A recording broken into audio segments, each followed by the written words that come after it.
What is up YouTube, and today I'll be showing you guys a very fast Shadowflame Hoyan team featuring Nilu and also using Liliam today. And basically it makes this boss very quick. You can start farming it in 45-second runs. And if you don't have, these dot characters like Shadow Sonya, or if you don't have Celine who makes the runs very stable, of course it does take a while though, I will show you an alternative that you can do to start farming Shadowflame Hoyan very quickly, because this boss is also one of the most annoying bosses in the game, alongside Rengokutsu, especially if you're missing key units.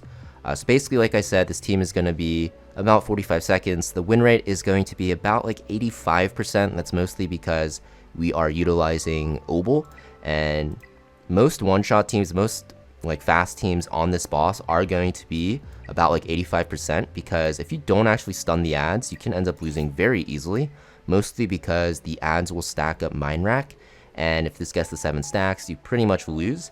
So because of that, it does have like a lower win rate than other one-shot teams. Not because of the comp, but mostly because of the boss. So yeah, I'll be showing you guys the characters and how the speed tuning actually works. So like I said, we are going to be using Liliam. You can use her for Diting as well. I'll show both characters in a run after I show the stats and build, but for the most part, this is going to be a very easy to build team and setup. You just need to speed tune correctly to make it work, and I'll be showing you guys how you can do that. So the team is going to center around Obol going first. Obol is very important on this boss for one-shotting, and I guess just in general, because his S3 will dot the boss, which will do a lot of damage, and also it will stun the minions so they don't counterattack you and give him passive stacks. So for that reason, we have his S3 maxed, which is pretty much required. Everything else you can leave at level 1.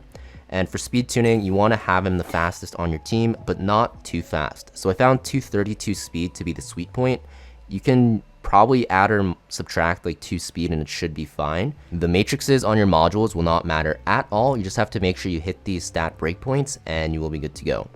So like I said, around 232 speed, you want him to be the fastest, and you want 3 effect accuracy right side pieces. And any other bonus effect accuracy, I'm getting mine from Time Weave, is very good. And you also are going to want to run him on Codex. And the reason why you want him on Codex is because you need him to stun the ads twice, one on the first turn and again on the second turn.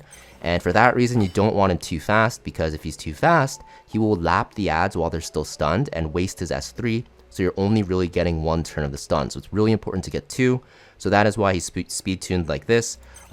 So you're going to want to run him on Codex and at this speed for that reason. The character that goes second is going to be Kloss, and Kloss is here mainly for defense down and speed down, and also hacking progress, which will make you do more damage. If you actually miss this defense down, you can still win, and I'll show you guys the run where the defense down doesn't land, and that's because we are lapping super quickly with Nilu, which is great. But basically she's here to apply debuffs for momentum, and also defense break is very good. And you're going to pretty much do the same thing. You just want to make her slower than Obol. So basically the same thing. Matrices don't matter. You're going to run her on Codex of Magic for that extra S3. And you're going to pretty much just run her 1 speed or higher, lower than Obol. So 1 or more speed slower than Obol, because you want her to go second. So she's at 231, Obol's at 232. And the reason why you want her on Codex is because you want her to S2 on the 3rd turn, and you will see why when we actually do the run. It's very important to actually make sure that your DPS gets as many turns in as possible, because we're basically going to be playing for a damage dealer, whether it be Liliam or Diting, to get 2 S3s off so that you can kill the boss. So next we have Nilu. So you can see that she's going 3rd. She's 1 speed slower than Kloss and 2 speed slower than Obol, so perfectly tuned. You want to have her S3 and S2 maxed. It's pretty much required, otherwise you can't really do this. And same setup, you don't really care about the matrices, you just want her speed tuned and as much effect accuracy as possible. I'm getting extra on her from Swift Smite, which is great. And then for your shell, I recommend Jackal Guard, because you really want her to get this turn meter push. I think this is pretty much required.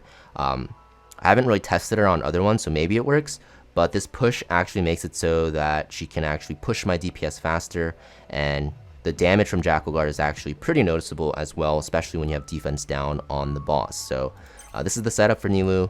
I don't know if there are any alternatives, because the boss fight, if you're one-shotting it or speed clearing it, is very speed tune sensitive. So this is what I'm running her on. Next, we have our DPS. So it's going to be Liliam. I have her on a Momentum Fury Swift Trade setup. It doesn't really matter how fast she is. She just has to go last. But you don't want her super slow. So I think anything above like 200, 210 speed's okay. You can probably drop Swift Trade for Fury Edge if you want to do more damage. But on this setup, you're playing for less burst and more to cycle into your S3 again. So because her S3 does hit decently hard, and because it's a 3-turn cooldown, you can actually get this twice off in a fight if you have enough speed boosts. And because she actually gets a speed buff on her S3, and also because Nilu is speed buffing as well, and also because Nilu is pushing her by 80% twice in the fight sometimes, this is going to make it so that she will 100% get 2 S3s off, and sometimes 2 S2s if you miss defense break on the boss, which I'll show you. But it's also very good because speed down from Kloss makes it so you can lap the boss even quicker. So basically, what I'm trying to say is, just run Liliam on a momentum set, on Fury, on Swift Raid, and for Shell, you can try her on Count, but I'm using her on White Fang, and it works just fine. Now, the setup I use on Liliam, which I'll show you also on Diting, is exactly the same. You're going to see that the run I show you with Diting is going to be on the exact same, literally identical pieces here. This is the preset I'm using for Diting as well. You can see it's all of these 6 pieces plus the same shell. So I'm not cheating by putting Diting on worse gear or Diting on better gear. You'll be able to see the run with the same gear on both characters. So we're jumping in here. I'll show you guys the run. Basically, just open on the boss, Kloss, Will, S3. You can see I missed the defense break, but this run is still winnable because we will be able to cycle quick enough to get multiple skills off. So this is onto no defense break, and even though this is usually a GG when you're one-shotting, you're going to see that in this team comp, if you miss it, you can still win, which is great. So Codex allows us to reapply the debuffs and actually land the defense break this time. But you're going to see, like I said, we should be fine because our Liliam will be able to S3 again, and even S2 one more time because we're so fast. Here we go, and that's the S3 damage. And you can see Nilu pushes her again, and the boss should die to the dots. So literally missed the defense break on the opener, and we were still able to kill the boss. So hopefully this time defense break doesn't miss, so I could show you what usually happens. We do land the debuffs from Obol and stun the ads, which is perfect. And then we land all our debuffs with Jackal Guard going into the boss here to push her up. And then Liliam is doing good burst onto the boss. You get the restun, and you'll see that Liliam is going to S2 next. If I max it out, it'll do even more damage. And basically, we are playing for Liliam's next S3. And you can see the boss is pretty much almost dead, so it's pretty overkill. But here, we S3 again. And Kloss will S1, and this should kill the boss 100% of the time. And there is the Liliam one-shot. Now I'll show you the Diting one. So I'll show you guys the run with Diting now. You can see he's literally on the same setup, literally the same setup. The only thing is his base speed's a bit lower, so you might find speed tuning him to be a little bit harder than Liliam, especially if you're running Fury Edge. But for the most part, if you can make the speed tuning work, the boss is going to be pretty easy.